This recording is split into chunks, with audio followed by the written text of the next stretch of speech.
కోయంబత్తూరులో bomb పేలుళ్ళు కానీ, అలాగే Gokul chat కానీ, గోకుల్ చాట్ పేలుళ్ళు కావచ్చు, లుంబిని పార్క్ పేలుళ్ళు కావచ్చు, జామా మస్జిద్ పేలుళ్ళు కావచ్చు, వీటన్నిటికీ వెనక పాకిస్తాన్ హస్తం ఉంది.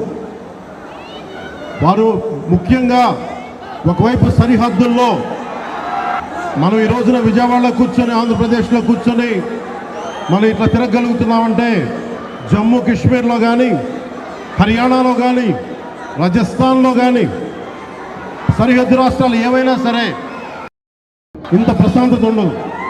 మనం చేయగలిగేది సైనికులకి మేము అండగా ఉన్నాం, మేము ధైర్యం చెప్పడం, అలాగే స్థానికంగా మనకి భారతదేశం లోపల ఎవరైనా సరే సూడో సెక్యులరిస్టులు ఎవరైనా సరే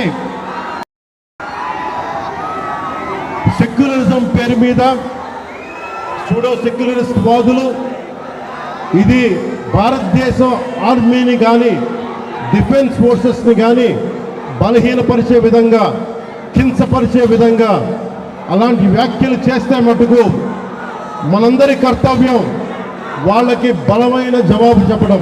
వాళ్ళు ఏ స్థాయి వ్యక్తులైనా కావచ్చు. ఇది మనందరం చాలా బలంగా నిర్ణయం తీసుకోవాలి, నిలబడాలి మన వాళ్ళ కోసం. అలాగే మురళీ నాయక్ 23 ఏళ్ళ కుర్రవాడు. మురళీ నాయక్ దేశం కోసం సినిమాలు చూడాల, సినిమాలు చాంటింగ్ చెప్పలా, భారత్ మాతాకి జై చెప్పాడు. ఎప్పుడైతే భారత్ మాతని ప్రేమిస్తారో వాళ్ళు నిజమైన దేశ పౌరులు. సినిమాలు రావచ్చు, సినిమాలు పోవచ్చు. మొన్న టీవీ ఇంటర్వ్యూలో కూడా చెప్పా, సెలబ్రిటీస్ ఎవరు మాట్లాడలేదు, హీరోలు ఎవరు మాట్లాడలేదు, బాలీవుడ్ హీరోస్ ఎవరు మాట్లాడలేదు అంటే వాళ్ళెవరు కూడా దేశాన్ని నడిపే వ్యక్తులు కాదు. They are mere entertainers, they are good performers. అంతకు మించి సెలబ్రిటీస్ గురించి దేశభక్తిని ఆశించకండి. దేశభక్తి ఇక్కడ ఉంది. ఒక మురళీ నాయక్ లాంటి వాడు, 23 ఏళ్ళ కుర్రవాడు, పోతే సైనికుడిగా పోవాలి, దేశాన్ని కాపాడుతూ పోవాలి. అలాంటి మురళికి మనం ఏం చెప్పగలం? తల్లిదండ్రులకి ఏం చెప్పగలం?